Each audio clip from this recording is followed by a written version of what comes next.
Previously on the Physiology of Endurance Running podcast. I've probably come in with the least idea of where I'm going to be. Somewhere between 212 and 216, I think. I feel like I should be able to run 216 most of the year. So, yeah, we'll see. It's going to be, I'm just going to go out and enjoy. I've got the mindset of, I'm going to go out, do the best I can, enjoy it. I do like racing marathons. And then,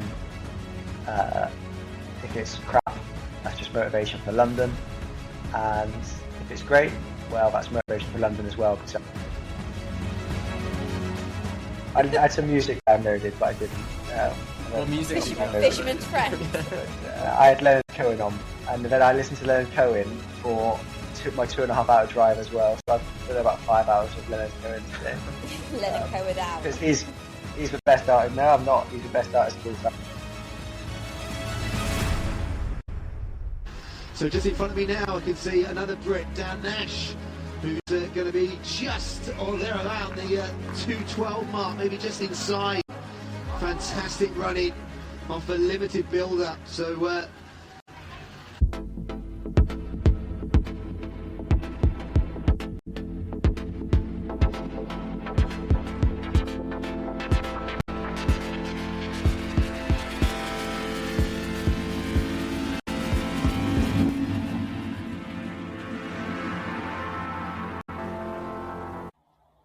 Hello and welcome to the Physiology of Endurance Running podcast. I'm Owain. We're joined today by Jen and I get to say this is kind of cool, 2:11 marathoner, Dan Nash. How are you both doing? Go on, Dan, you start. Yeah, I'm all right. Yeah, pretty good. Doing all right. Yeah, fine.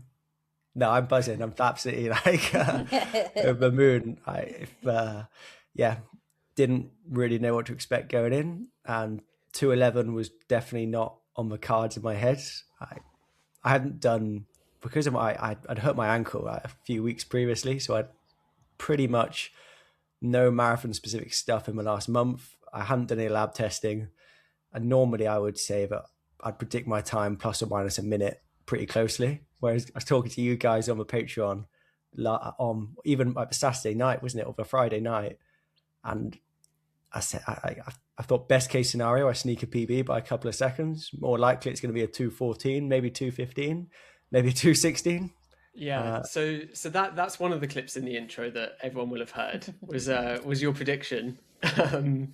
Yeah. I mean, an interesting build up, right? And I guess if we're allowed to plug it, that's been on Patreon. We've been chatting every week about our training.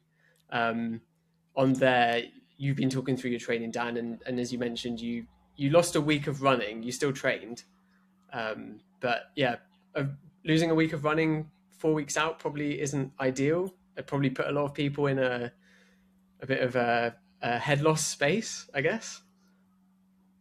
It wasn't the fact that it was a week would have been fine. I think it'd been a week of illness, and I would just be like, I can just jump back into straight training. But it was, I think, 6 days of no running, and then another week before I could do any intensity. And by that point, I was 3 weeks out from race day. So you can't go and do some massive sessions. Well, I didn't feel like that was a sensible risk to take. So I've done some reasonably big days, but the biggest session I did was 4x3K at slower than marathon pace, quite a bit slower than I ended up running for marathon pace, and it felt pretty hard. So yeah, I think I did feel fresh. So maybe having that time off was a blessing in disguise. And I'm definitely factoring that into my training for the next block. But it's not what you call smooth sailing. It's not from a headspace where you want to be, is it? It's stressful. Yeah, I think you handled it very well compared to someone like myself who would have absolutely lost their head completely. I don't know like what was going inside, but on the outside, maybe the legs were flapping, but on the outside, you looked like you handled it pretty well. You went about it like the best you could for the situation you're in. Yeah, I mean, you can't fight it, can you? And I've done enough marathons now to know what will be, won't it? I jumped on my bike and did 10 hours on my bike that week and quite enjoyed that. And so, maybe the biking helped. I don't think so. I think it was just I wasn't off for that long really, and enough to maintain where I was at. But yeah, it's again, what's the use in stressing about it? There's more marathons coming up. Especially for someone like you. Oh yeah. I was going to say we'll get to that in a sec. I reckon next plans. Should we say thank you to Saw before we break I better down do. I'll give him a personal thank you. So thank you, Saw, for supplying me with the best race kit on the planet. I had the amazing marathon half tights on with 6 gels, and I realised I can fit them all in the back pocket if I want to. 6 gels and then 2 straps on the front. Also really handy for picking up my race number, because I had to jog to the Elite Hotel and came back just laden up with my shorts, which I'll get to later. Great Saw socks. Saw arm warmers made a debut. Big fan, actually. I told you they're good. I discussed before, like, what is the purpose of an arm warmer? You know, it's when are you going to wear it? Just wear a long sleeve top. But that is the perfect situation. 4 degrees on the start line. Obviously you're going to be in a vest, but I could wear a base layer, but you'd get hot. I actually wore them the whole way. But yeah, that's my plug. Saw me to a 2:11 marathon. What more could you want? Yeah, especially that gel carrying capacity is the thing, isn't it? That was the same for all of us at Valencia, wasn't it? That is the investment. So if you're going to have one piece of Saw kit, get the marathon shorts, whether it's the split shorts or the half tights or whatever. They are just. I've had so many pairs of shorts which have labelled as for gels or whatever, and they're just useless. They're just useless. You just don't want that stress on race day at all. So yeah, definitely a personal thanks to Saw for kitting me out, and the cap as well. And the cap, I had the cap on, which was great.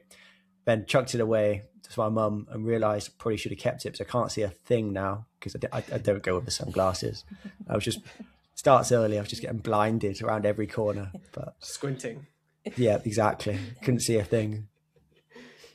Yeah, check out Saw. There'll be a link in the show notes. Link on socials as well.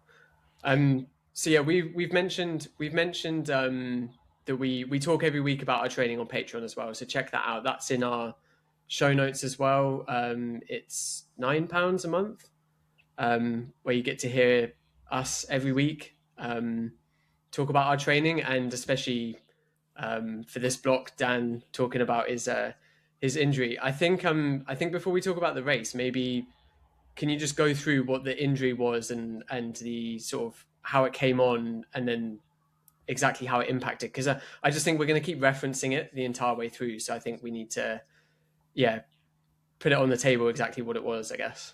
Yeah, exactly. Summarise what's gone on over the last couple of months. So race, I guess backstory is race Valencia. Felt like finished a race and thought, I don't know what happened there. 2:14, everything was indicating better than that. Lab testing, racing, training sessions, everything was telling me you're in PB shape and around 2:14, and it didn't go out like a moron and blow up. I felt I went out of pace that my training and testing was indicating. So finished that and just didn't know what had gone on, but got ill the next day and was pretty confident that was the reason, just starting to go down with something. So then I made that decision, right, Seville, let's try and get into Seville. I don't need to be any fitter because it's only a 10-week gap. I don't need to be any fitter. I just need to be a similar fitness and give it a good go. I could have waited till London, but London, the last couple of years, you just don't know what you're going to get. The heat, it's not quite fast a course as the Valencias or the Sevilles. So that was my rationale. Maybe slightly, I knew it was a risk. You think you pretty much want things to go perfectly in that 10 weeks because you've not got a lot of leeway. And it just started pretty smoothly. Took a couple of weeks to get back into it. Did a couple of 200k weeks. And the plan was to do, another couple, probably another 4 weeks of that and then taper. But after that, I think it was the third 200k week on the Tuesday. I just did too much, I think. That was my conclusion. I did 5x3k in the morning and ran them in 305s, 306s. I think it ended up with a warm up and cool down being something like a 24k morning, 15-mile morning. Then in the evening, I went out to a second session, which is nothing new, but I decided that I needed some more intensity. And it was right around the time we've been talking about how potent intensity is in the training zones series that we were doing. So I thought, right, I want to be above threshold here. I'm going to go pretty hard. Did 3 by a mile and ran them in 4:45, 4:44. And I did 5 by a K and around them in 2:52, 2:53. I was pretty happy with that. But the red flag was probably my heart rate just didn't get up at all. It didn't even go over 170, which is normally what I would average for a half marathon. And I'm running 2:52 Ks. I'm also on the canal. It's dark. It's raining. It's on a bit of a camber. So it's just throwing everything off slightly. And it's fine running 3-minute Ks, but running like low 250 Ks, I think is a different beast, especially on tired legs and in the context of having run 500K in the last 2.5 weeks. And the next day anyway, I just had pain along my ankle, which I sort of ignored. I ran for a doubled that next day and it just trended worse. And then I ran on the Thursday morning and it was, pretty bad. And anyway, got a diagnosis from Rose, from what are they called? I've forgotten their name. Podium Physiotherapy. That's what I thought. I didn't want to I couldn't back myself there. Podium Physiotherapy, which, by the way, if you're a Patreon member, you can get a discount code for them. They're really good. Actually, he diagnosed me remotely and gave me a rehab program, gave me great advice on when you're ready to return to run. You need to be able to do this amount of calf raises with this level of pain. So start the rehab program. I was hoping I could just take the weekend off and get back into it, but as we've said already, it took me 6 days of pretty intense rehab. I was pretty good at staying on top of it, and then just, as I said, rode a lot that week. Had a managed return where I did. I actually managed to get back to it pretty quickly. I think I did 176K week, and then 159K week, and then race week. So that was the issue. Yeah, the peroneal tendon, which anything like on a camber aggravates it. It's really a known symptom of suddenly going off road. I think for me, it was running hard on fatigue legs on this canal. I was in the Puma Fast R3s, but I did blame initially. But then when I started wearing them again after the injury, it was the least painful in those shoes. So I don't know if it was them or not. And I raced Seville in them. I had no issues at all. So that's the backstory, I guess. That gets us up to the race. So then I guess your expectations for the race were, like, as people will have heard in the intro, a bit of a wider range than usual. Sandbagging, is it? I was deliberately not being too confident. Owain sent me a message, I think on the Saturday night, was it a voice note basically saying, I reckon you'll be all right. I think you've been a bit pessimistic. You've not missed that much training. You'll be fine. And that was what I was hoping for. But the sessions I was doing were not giving me a lot of confidence. My last session was 3 by a mile in 5 minutes, 4 400s in 70 seconds. And the 5 minutes were not easy. It was a bit windy. I was on my canal again, but I felt like that was not marathon pace. But it turns out basically was marathon pace. I averaged 5:01 to the whole thing. So yeah, it's amazing you just can't be that. I think you can't be that certain. And basing it off of one session is never going to be the way to predict what you're going to run, is it? Especially a session like that, 3 by a mile. It's just it's not a good predictor session. But when you're clutching at straws, you just go, well, I hadn't done anything. I hadn't done the classic 4 by 4 mile of a mile steady or 5 by 5K or any of these hard long runs. I had nothing to go off really. I hadn't done a lab test because these days I need to ask a favor to get in the lab. I didn't want to know in some ways. And also I felt like my fitness was probably just going to trend quite quickly because I had 2 weeks off sessions and then did 4 sessions, basically 5 sessions, something like that before the marathon. So you're going to respond pretty quickly for that. So if I've done a lab test on a Friday before, I felt like that wouldn't have been that helpful and probably would have just given me less confidence. Do you think going into it, because you kind of went into it like what will be, we'll just see what happens. Do you think actually approaching it with that attitude led to a better result? Because you must have just been like, I'm here. You were like, I love running marathons. I just want to go and run a marathon.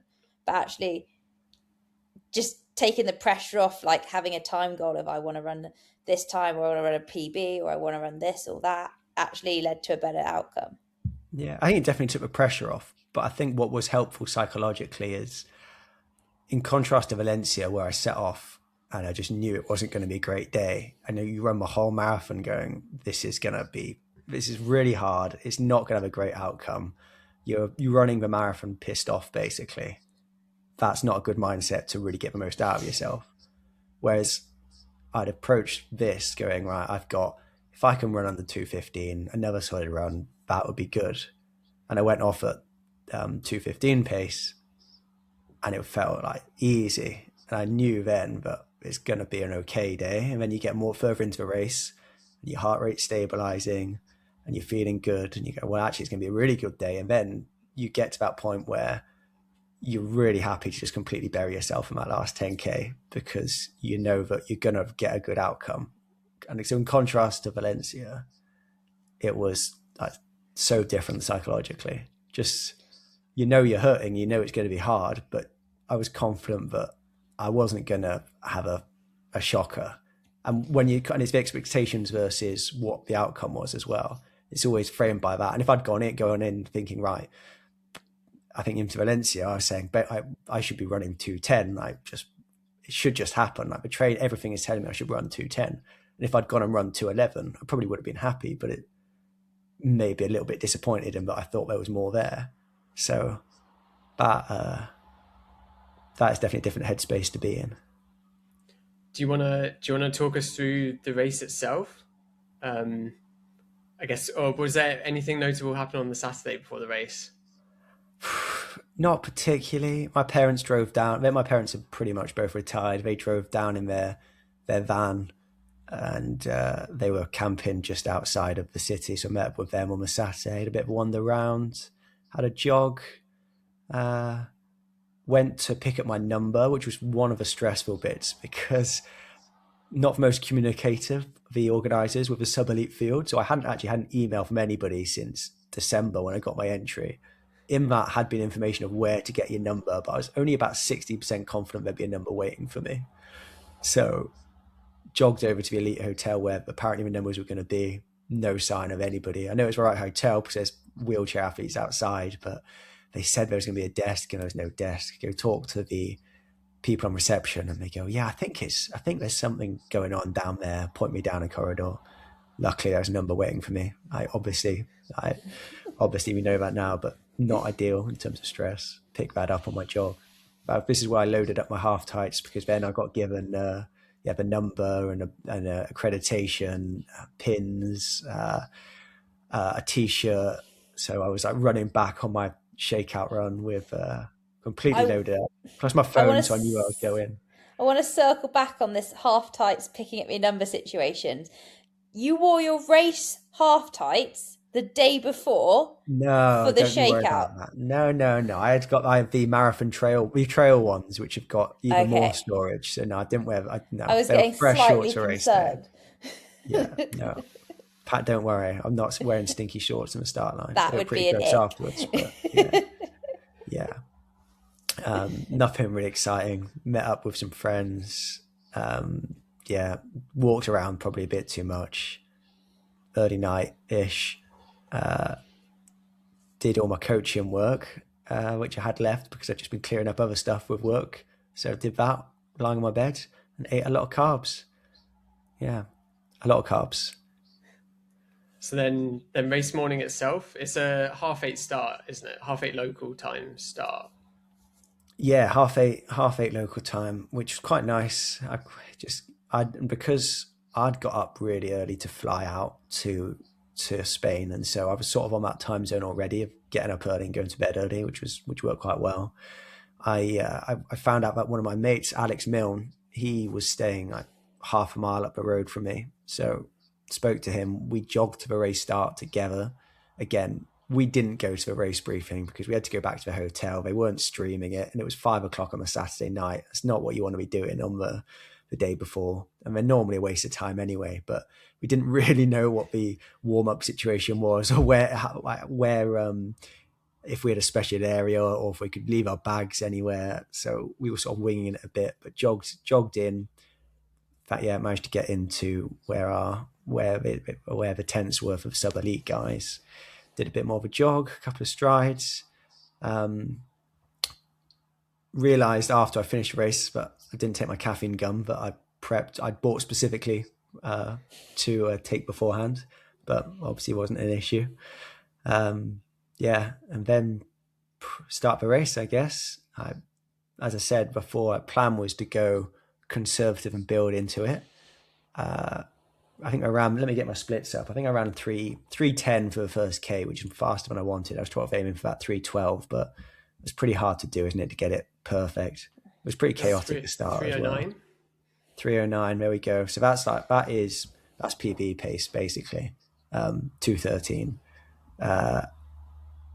And heart rate was super low for that one. That tells you nothing. Heart rate is going to be, because I've got it, so it's showing me my average heart rate for each K. So around 3:09.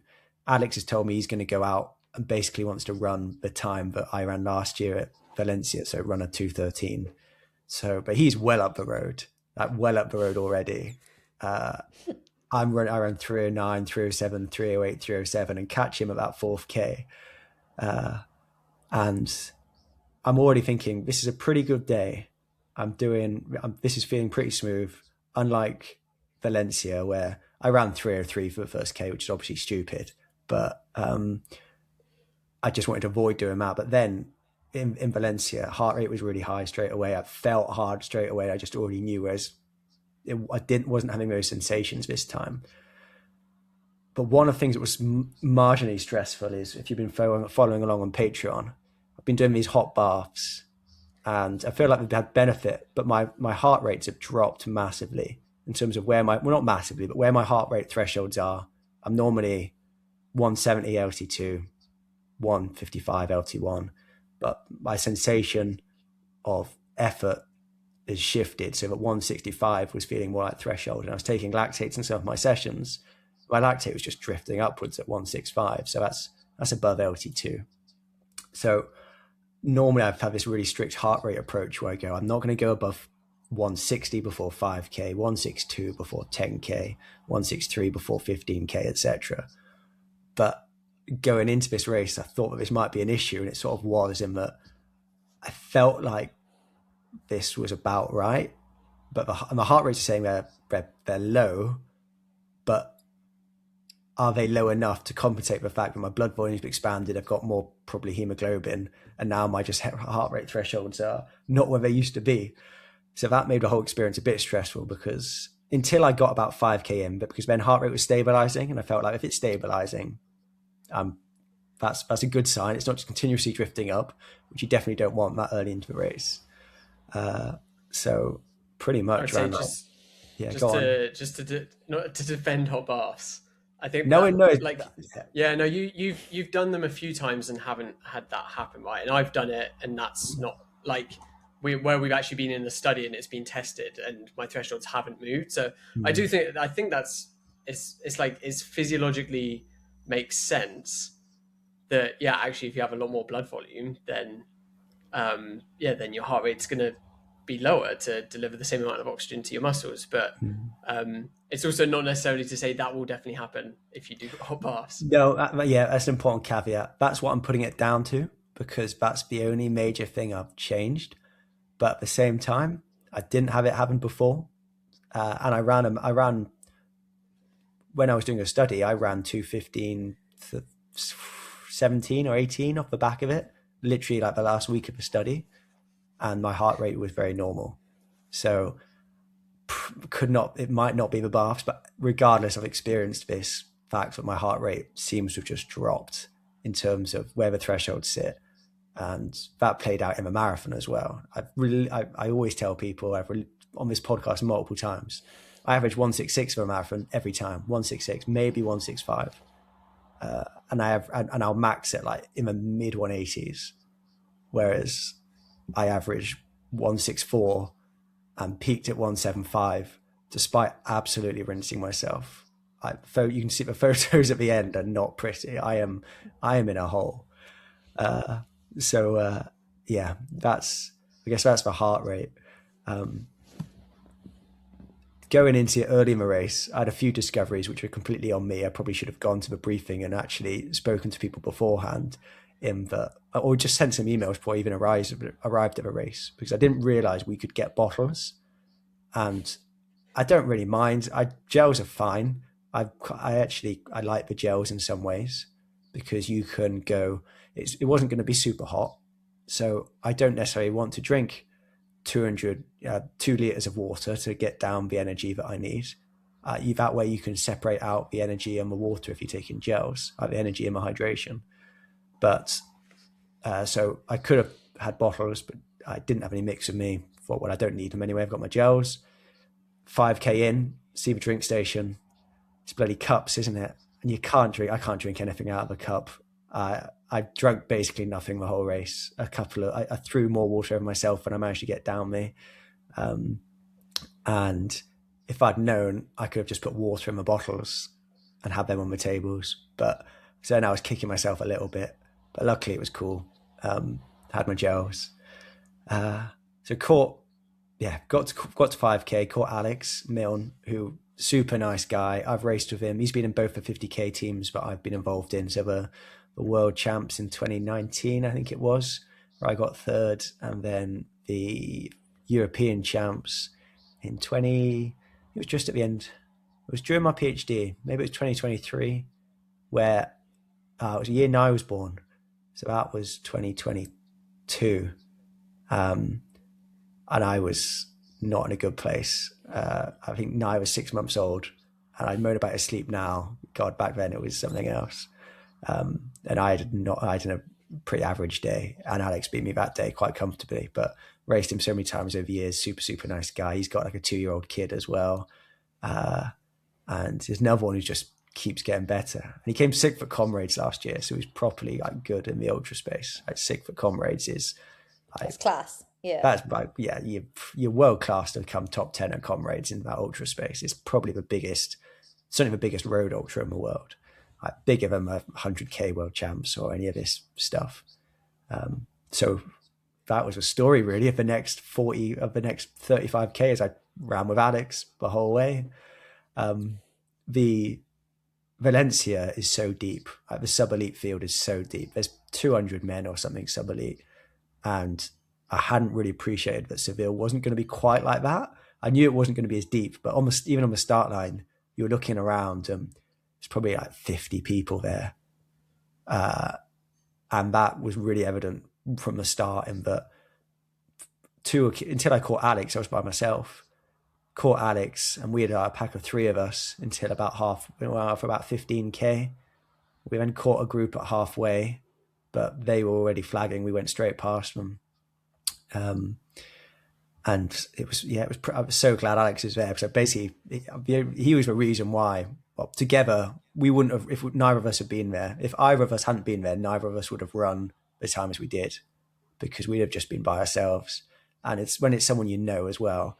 I don't know how Alex felt, but I didn't feel like I want to beat you. I felt like I'm just so glad that you're here. I kicked on at halfway, which we reached. I kicked on at halfway because we reached a group. I saw the halfway split and I was super excited and around like a 3:03k. Realized I was a bit stupid, backed off a bit, but I'd left the group and I was just looked over my shoulder and was just like relieved that Alex was still there with me, because I didn't want to be solo for the whole rest of the race. The splits though, I'm very confused about what's happened with the splits, because you were leading at 5k according to the app. That was, and what did you? It was a 14 something first 5k. 14:23 first 5k, don't you know? That's what I ran. Even your power of 10, like the chip time's like 2:10. I need to get that sorted. I did have emailed the organisers, and Yeah, Alex, leave that there. Alex was exactly the same. He ran apparently around 14:23 for the first 5K. I have no idea why. We were two rows back. Alex was just ahead of me. He was probably on the start line. He probably lost a second compared to gun time, whereas I was slightly further back. Maybe I lost 3 seconds.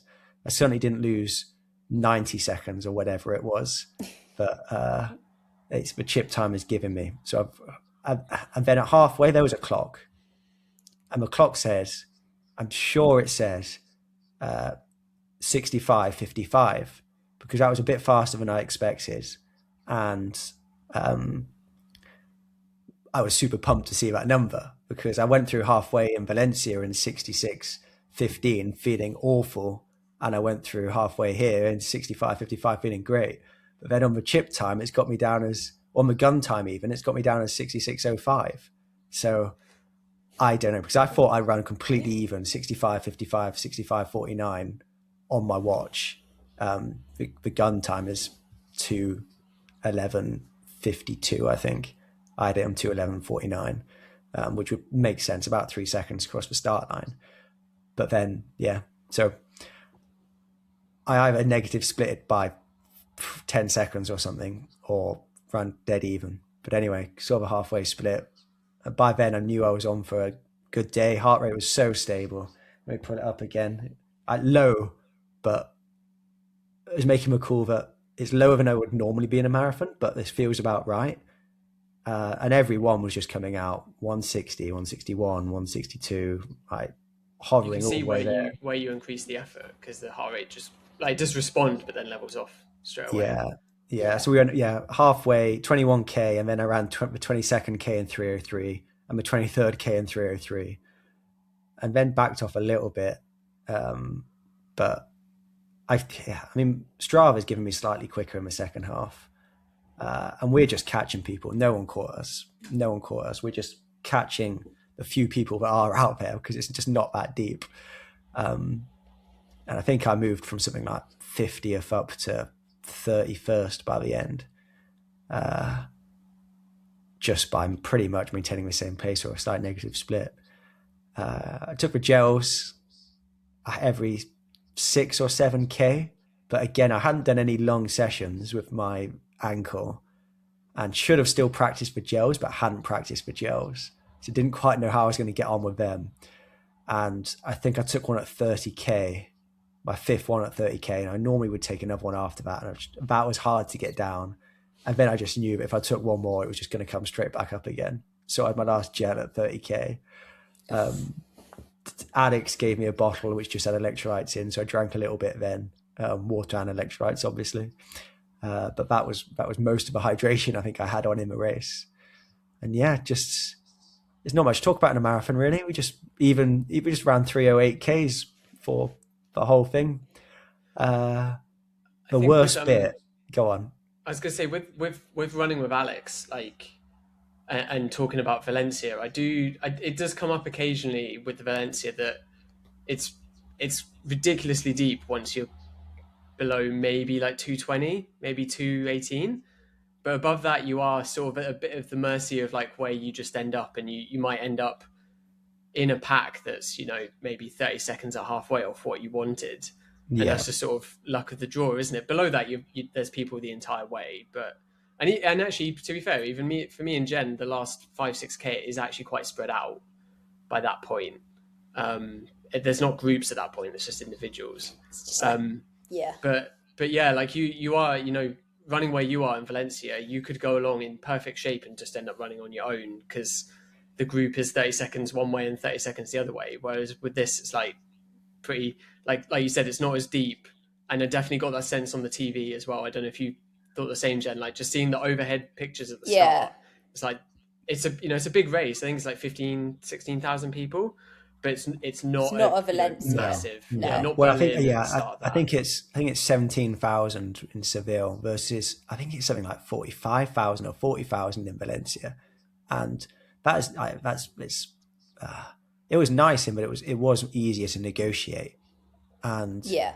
like, after a race, you could just walk across the course because it's not just person after person stacked together. So it was more manageable. Tell you what, it's much cheaper than Valencia. I could get a place really close to the start, like a K from the start, for a lot cheaper than I would have found in Valencia. Well, I wouldn't even have found anywhere because I only booked it last minute because I wasn't racing until last minute. If I tried to get somewhere a K from the start in Valencia, I'd have been paying hundreds of euros. Yeah, and you'd for have a to have night. booked it in 2023 or something. Yeah. So I would recommend Seville.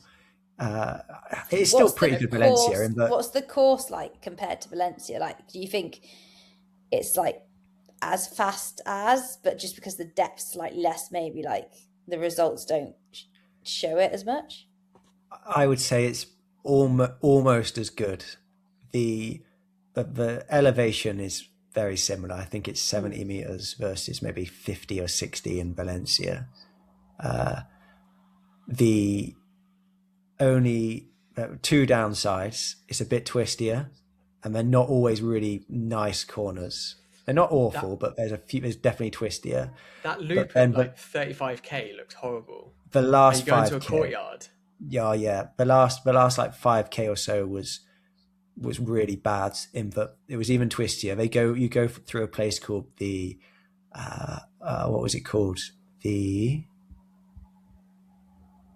can't remember. It's a big it's a big military museum, I think, and it's called something de España. I can't remember what it's called. Really bad of me. And it's very grand, and we saw it the day before. It's impressive, but they obviously make you run around it in a bit Plaza of de España. That's it, Plaza de España, in a mushroom shape, and it's it's not even as well. It's not tarmac. It's a bit cobbly. So you're trying to negotiate these corners in the Puma Fast R3s, which have got no lateral flex in them at all, and it was just horrible. And then there's a point, I think it's about 39k, where you go down quite a sharp hill, and we just caught a group. I'd gone to the front because me and Alex have been taking turns the whole way. He probably did a bit more than me, to be honest, but we did take it in turns. I went to the front. We went past this group. I was flying past this group down this hill. Then we hit the bottom, and it was proper cobblestones, and my legs just like went. I went from running like 3-minute Ks down this hill to running 3:12s on the average lap pace, and feeling like, oh my God, I don't know if I'm going to get to the finish. I've suddenly just completely lost it. And the last 5k was just narrow streets.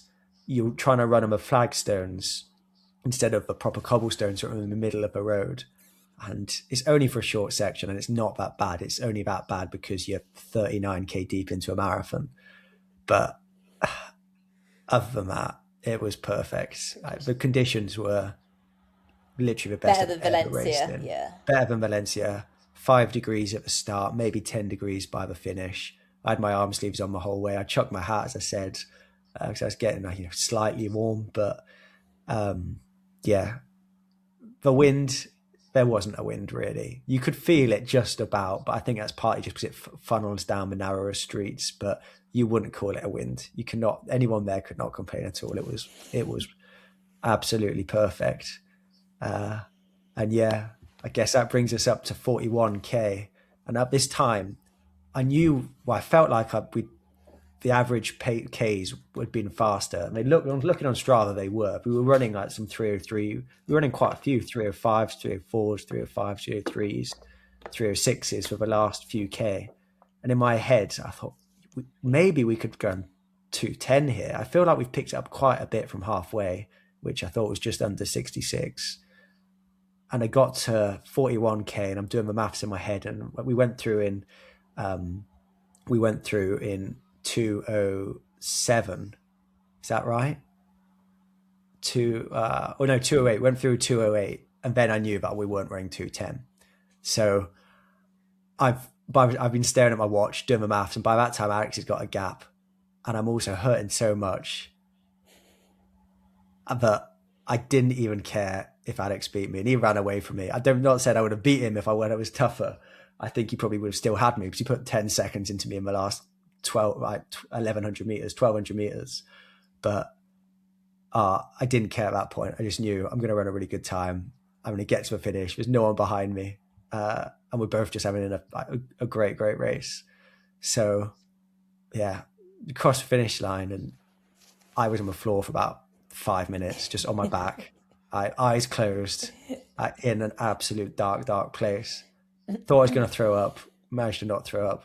You get told to move on, obviously, because there's obviously hundreds of people finishing now. They're not. It's like they're trickling across the line. Find Alex, delighted.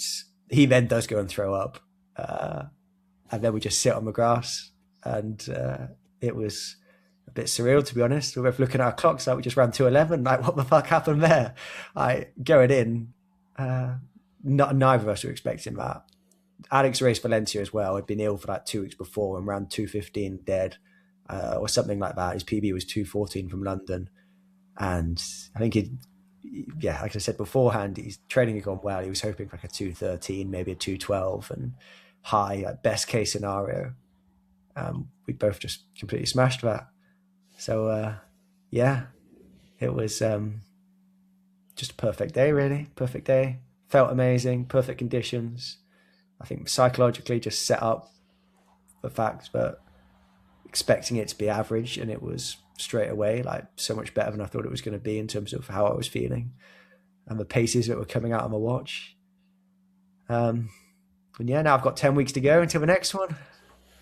What are some of your reflections on your training, and especially how you changed it with the injury? Yeah, I mean, I'd already got a spreadsheet before I'd raced Seville with what I was going to do going into London, which I don't know if I've announced yet, but I'm doing London in 10 weeks. We'll talk about that in a minute. And I'd been doing double thresholds in the last 3 weeks of training with the idea that my body, I don't want to put it through big sessions. I've really just got to hope the body comes back to where it was from doing reasonably modest training. In my head, and we had so many voice notes back and forth, between you two and Dave, and I was saying, but I don't think the double threshold did anything. I don't feel like the fitness is coming back. I'm going to go back to doing the single threshold sessions, and that has changed now because maybe you don't feel like it's doing something, but it must have done something, because I had only done 30-minute. Apart from my one session, I think I did 4x3K in the morning and some longer intervals in the afternoon. I'd only done double threshold. And obviously it's in the context of probably what you've done in the 6 months prior to a marathon is more important than what you've done in the last month. But even so, I was running so well into Valencia, and I was doing a lot of double threshold there. So I think that's staying.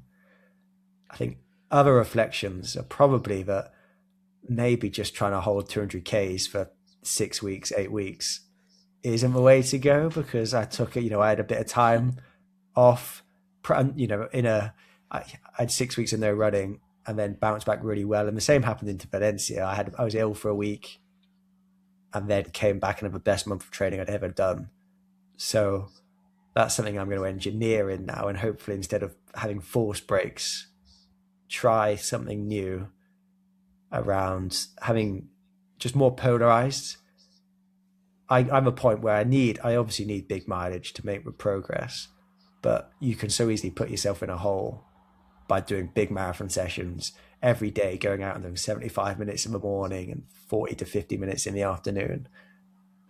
Whereas I think having periods where I'm doing low and properly recovering instead of doing half. I think people go, I'm going to have up and down weeks, but they just knock 10 or so minutes off each run. And that isn't going to make that much of a difference in the grand scheme of things.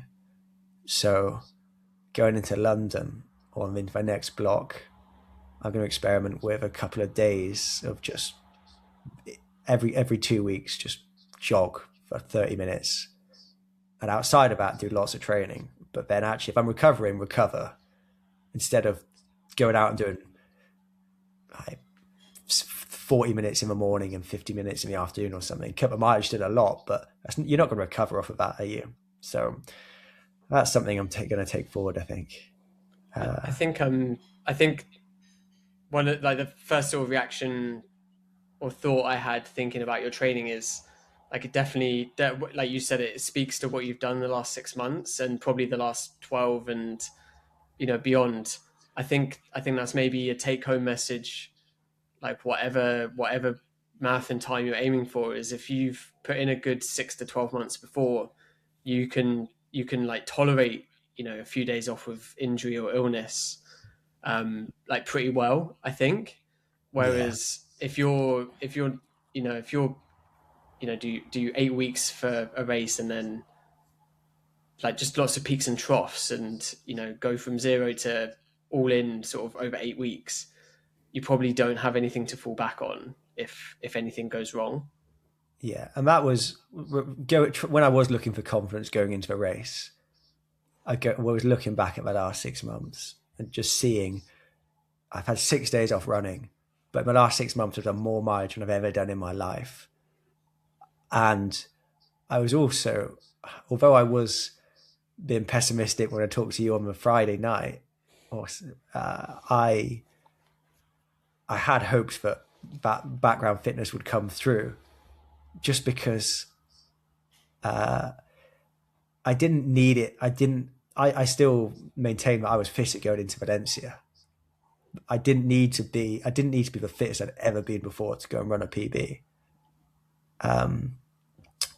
So even if things hadn't gone perfectly, they never go perfectly. I'm still gonna go and run something decent. I was hoping. That's what I was hoping. But you never know, do you, till you start. But like you said, you could go in it and have had absolutely no disruptions in the lead up, and something can still go wrong on the day. So like, there's only so much like you can get, like you can, like, yeah, like I said, like, yeah, you can be the fittest you can be, but still stuff can go wrong. So it's like, it's hard to find what is the best thing that gives you the confidence as well. Yeah. It's trying to make it as stress free as possible. And like, yeah, things going wrong on the day, like poor Clara Evans in the shape of her life, incredible training, just got a blister on her foot, could barely touch the ground. Went through halfway in 71 minutes, I think, and ended up running 2:27. Feeling like she was jogging, but foot just in an absolute mess. Things happen. Well, like me in Valencia, all the training, everything's indicating I'm going to do this. And on training sessions, 3:07s was feeling pretty comfortable. 3:08s was feeling pretty comfortable. And I go out on race day and it's not feeling comfortable. It was feeling hard.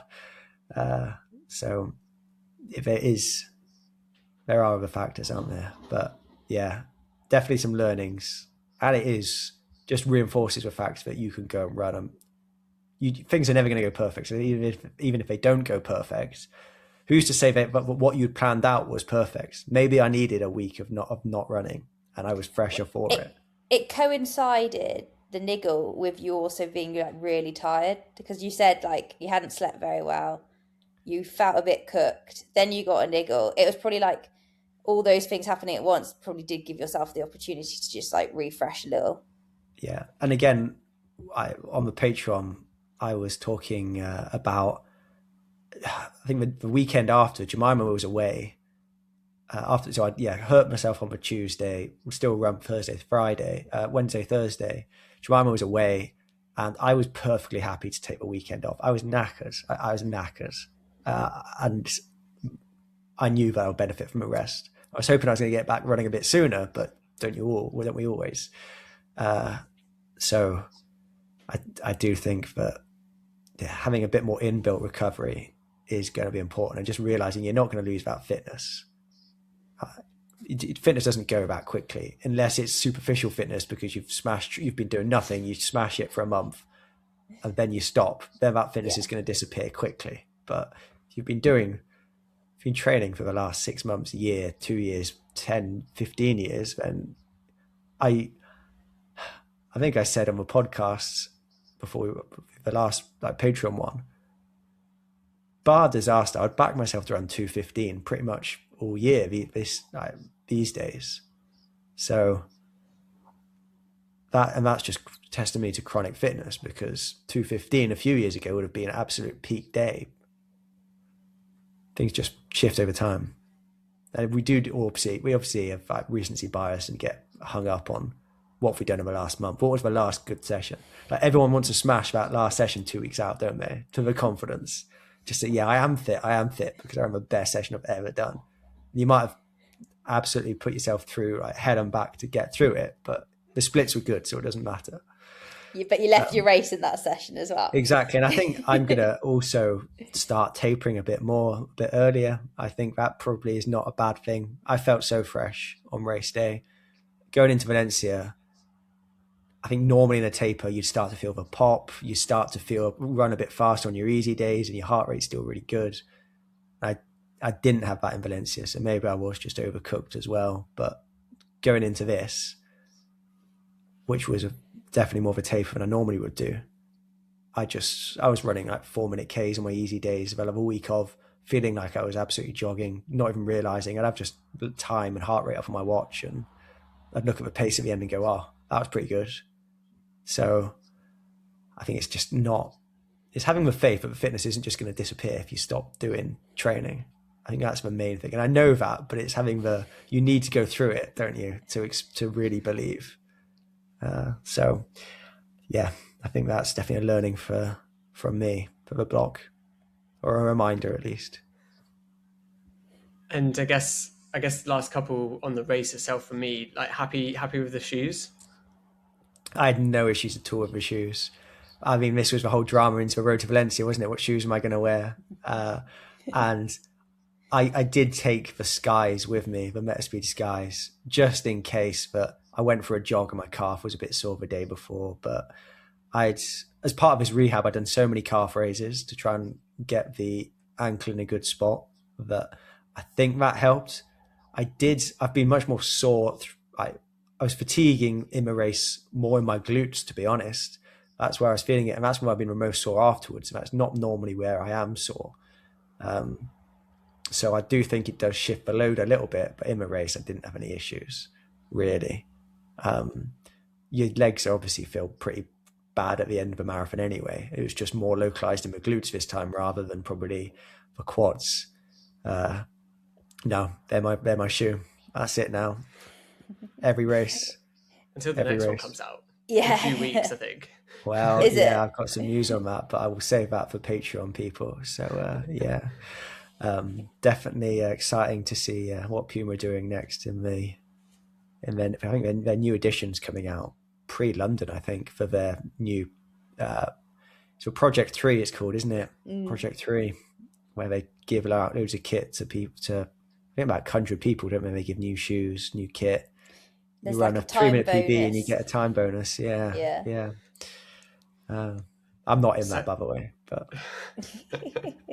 you'll just get sent some for free. 3 minute, is that a 3 minute? You gotta run a 3-minute PB in London to benefit from that. yeah, that's easy. What are we doing? 208? Nah, no problem. So you mentioned it, but yeah, talk us through what's next. Yeah, so I'm doing London Marathon in 10 weeks. It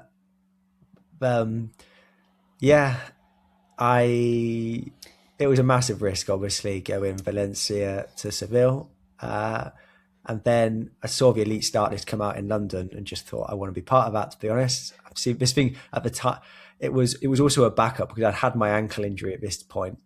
The London Marathon field got announced, and normally there's no depth at London in terms of, you've got guys running 203, 204, but if you're a Brit trying to run in below 210s, you're going to be by yourself. Maybe you catch a few people in the final 10K who have gone out too hard, but it can be a very lonely run. Whereas this year, there's something like 15 Brits who have run under 215 on the start line. Everyone from, people running 215 to the likes of Phil Sessman and Emil Caress, who are going to be up in the probably 206s, to be honest, that sort of vicinity. So that looks exciting. I've got a live event happening in the summer, which you can probably guess what that is, but I wanted to pack in another marathon for a live event came around the corner. And so, took the opportunity and managed to sneak in.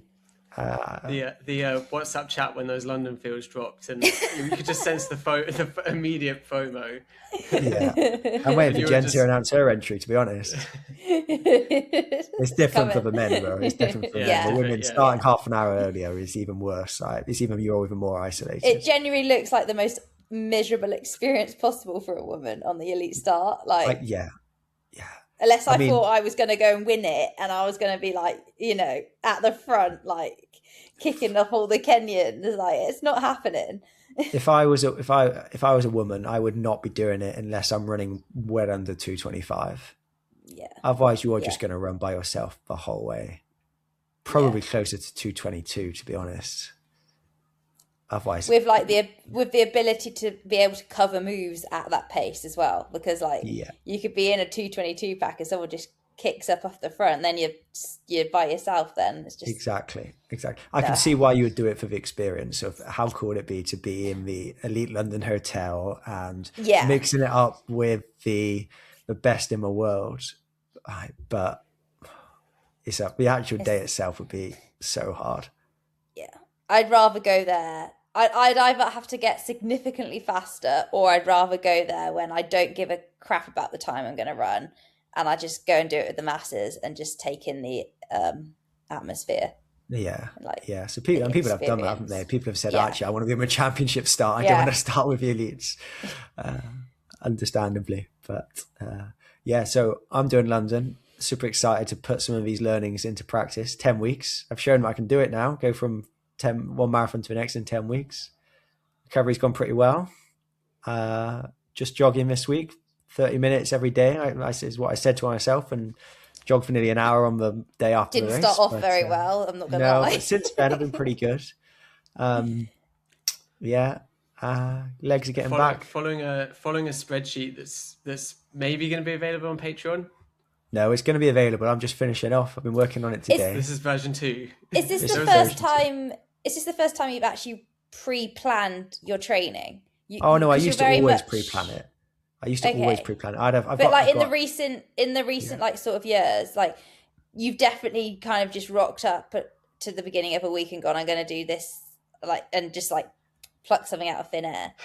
I haven't quite plucked out of thin air. It's doing me a disservice, I think. But I know what I want to get out of the session. Yeah, you know what you want to get out of the session, but you've not got it written down in a spreadsheet like you've got now.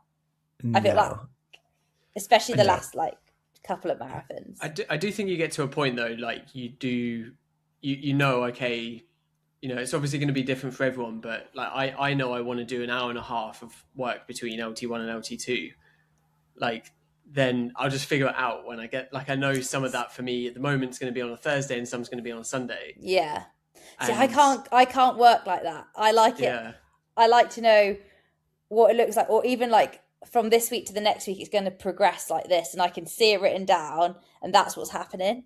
Yeah. I've got an idea of a progression, but I'm also dynamic into what I feel like I need at that point in time. So if I feel like my fitness is really good, I'm in great 10K half shape, but we miss some of that durability, I'll do some more hard 40Ks in 320 to 330, so towards LT1. But if I feel like actually I'm just not fit enough, I need a bit more intensity in there, and effectively just do some really big threshold sessions, which is doing marathon specific work, doing the 1K on, 2K off, 3K on, 1K off, or whatever, then I will go to more of that.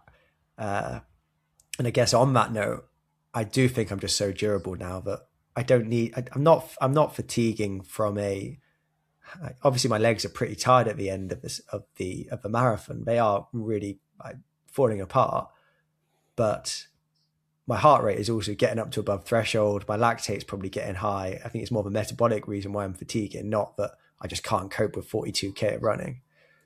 You've also had 2 big 42K stimuluses in the last 11 weeks. Yeah.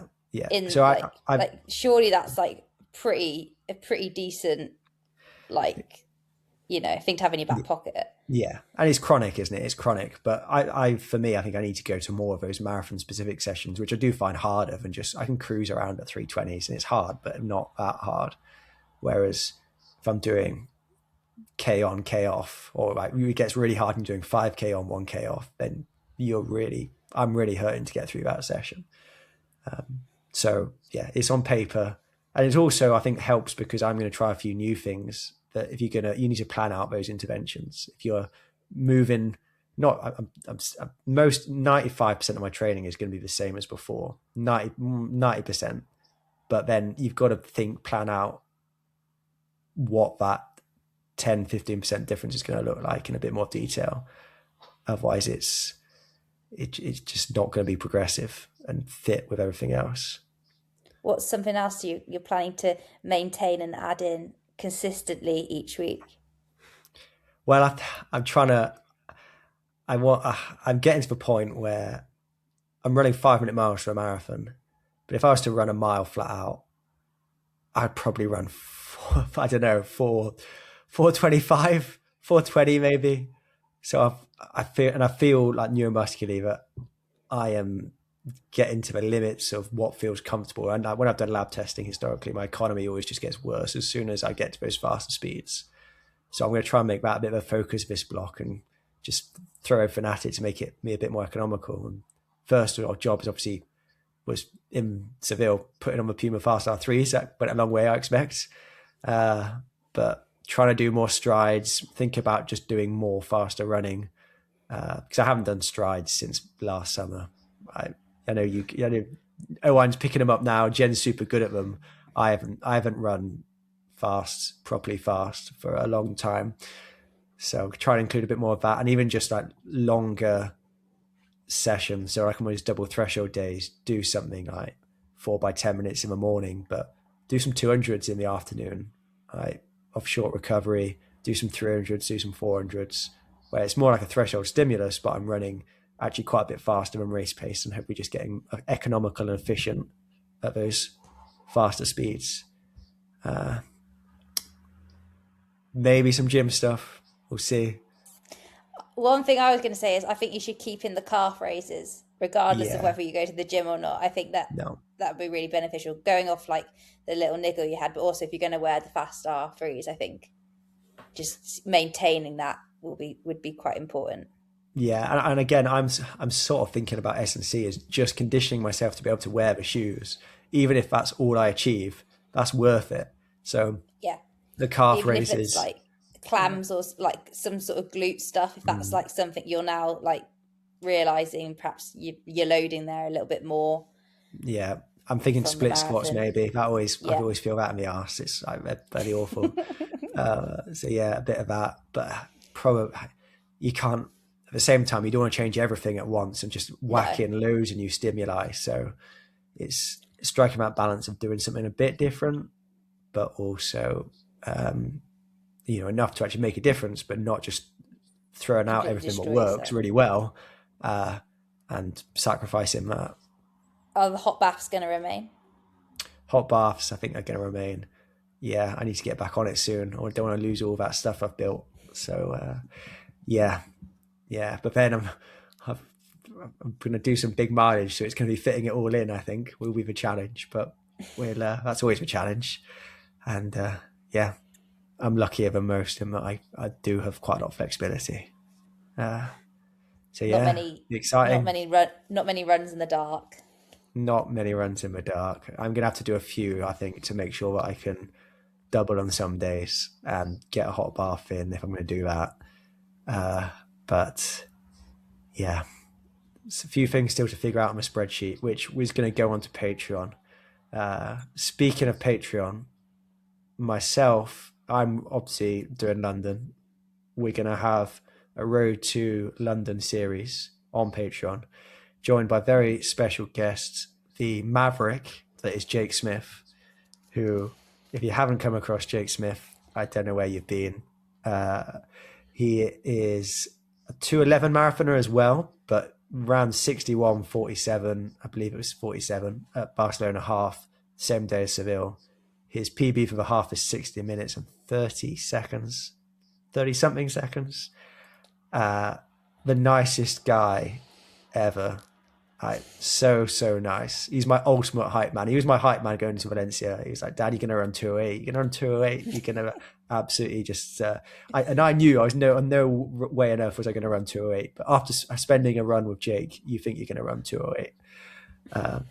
So we are going to be documenting our training each week as we go into London. Even more exclusive because he's gone off Strava now. So if you want to know what he's up to, you have to sign up to Patreon. So we'll be sharing our weeks, going through what our thought processes are, what we're how we're dealing with the upsets that will definitely happen, especially for me because I seem to attract drama. I'm going to publish on Patreon my plan, and then you can hold me to account and see if I'm sticking to it or not. And I think there's definitely reasons to diverge from a plan, but things like strides will get dropped out at some point, and I need someone to hold me account. You the listeners, to say, "Damn, what you're doing. You've said you're going to do strides. You're not doing strides. You've told me why you're doing strides, and you're not doing them." Your Strava comments are going to be great. Oh yeah, you can completely. Where was this in the plan? Exactly. Feel free to harass me. I like to think if there are changes, it's for a good reason, but sometimes there won't be, I'm sure. So yeah, if you're interested in that and see how I fare with my third marathon in 20 weeks, listen along. No, there'll still be me and Jen. We'll keep the training torch going alive. Jen's got Rotterdam, so building towards that. So double the content for the next 10 or so weeks. You've got a race you're prepping for. You're allowed to say yet, or you say? I can't say yet. You're not allowed to say yet. No. Oh, nope. Jeez. Owen's prepping for an exciting race too. The Patreon listeners will be the first to know about it when it's released. First-ish. It'll probably be on social media, but yeah. At some point, yeah. I have something as well, so. Yeah, he's not just mindlessly training. You probably have to guess by his training week what event he's got coming up. That'd be interesting. I'd like to hear the guesses. Become more obvious. Yeah. Yeah. So double the amount of content for the next few weeks, and Dan's training plan. Triple the amount of content, basically. We'll try and I'm hoping that I can do some really exclusive stuff in London by behind the scenes, in that I'm in the elite hotel with, as I said earlier, like some of the best runners in the world. Best in the world. Literally, that's knocking on doors. That start list is incredible, isn't it? So yeah. I'll hopefully get some sneaky behind the scenes footage. Maybe who am I interviewing? Salwe? Should I knock on his door and see if he'll give me an interview? Have dinner with him. Yeah. We want to see what they're having for breakfast. What they're having for breakfast? Not the race day, but the day before. Like, what cereal are they having? Yeah. All right. Okay. Put your requests in now, and I'll see what me and Jake can hunt out for you. Yeah. I mean, we've mentioned a trip to London as well, right? So we might also be in London that weekend. Shakeout run. I've signed up. Run. Oh, tip for you. I don't know about what am I saying? I've just signed up today for the marathon medicine conference every day before. Have you signed up for that? It's free. You just need to sign up. to go. So that's another reason to go to London, isn't it? Mike Stembridge, Cardiff Met's presenting on hot baths, and is Heat the New Altitude, I think the talk is called. So obviously you don't need to go if you listen to this podcast, because you've heard about it enough and you're already a believer. But believer.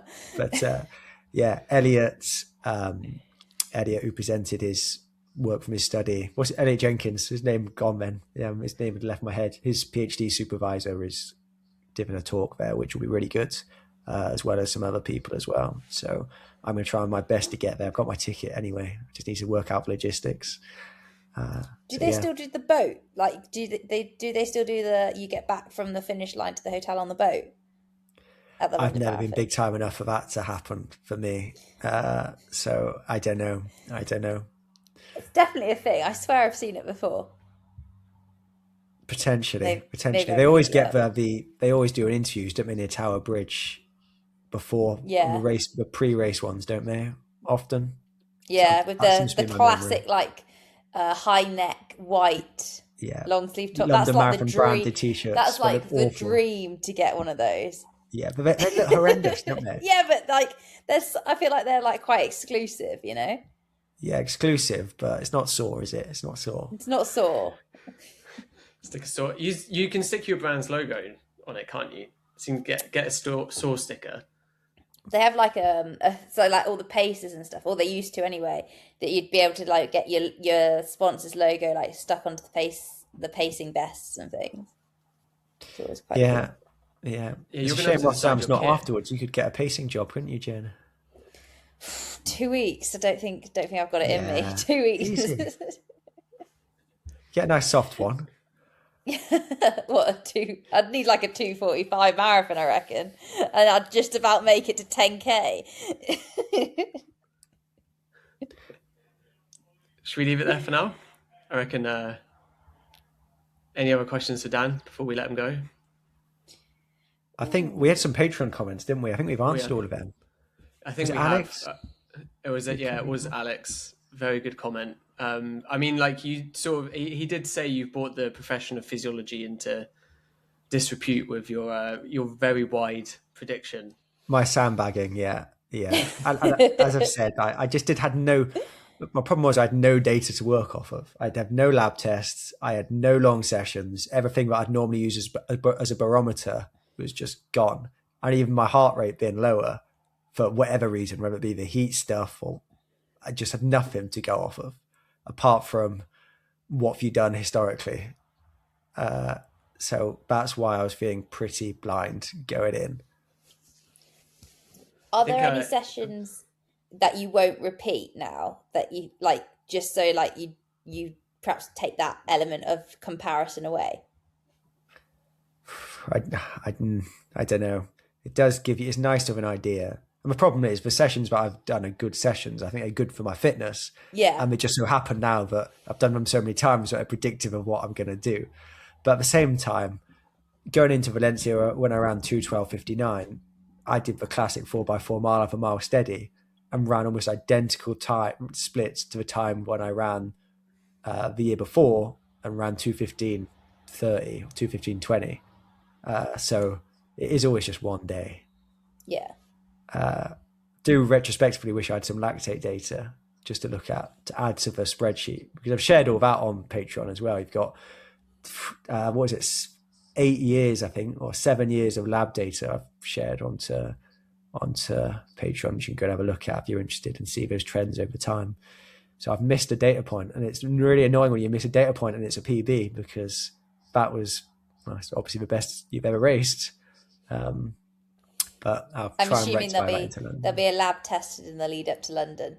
Yeah, it's got to be, I think, unless it's all gone down the pan by then.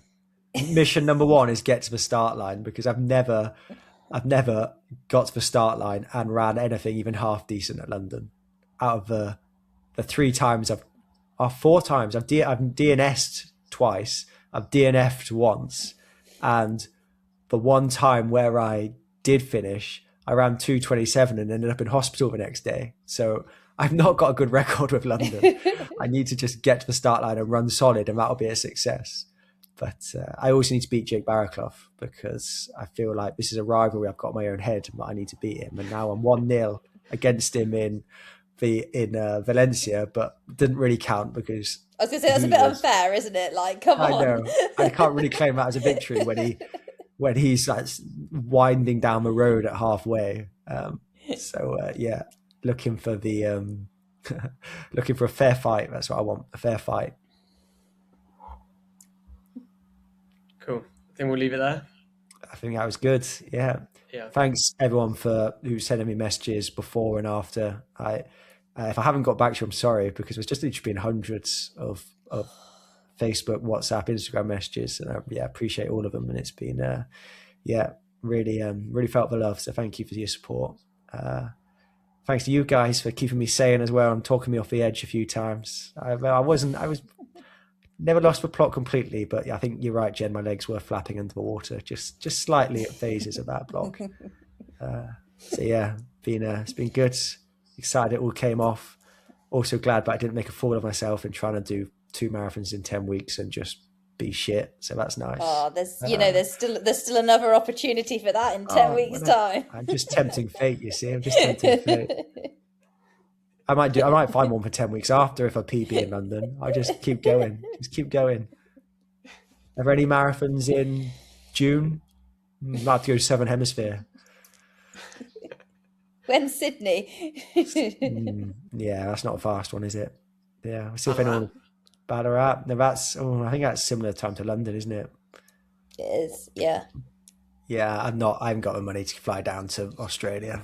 If anyone wants to pay for me to come down, I'll definitely be there. But yeah, I've got castles to race as well, so that's a big one. That's a big one. That's bigger than London, that castles. Yeah. Cool. Well, yeah, we'll catch everyone next time. Thanks for listening. See you then.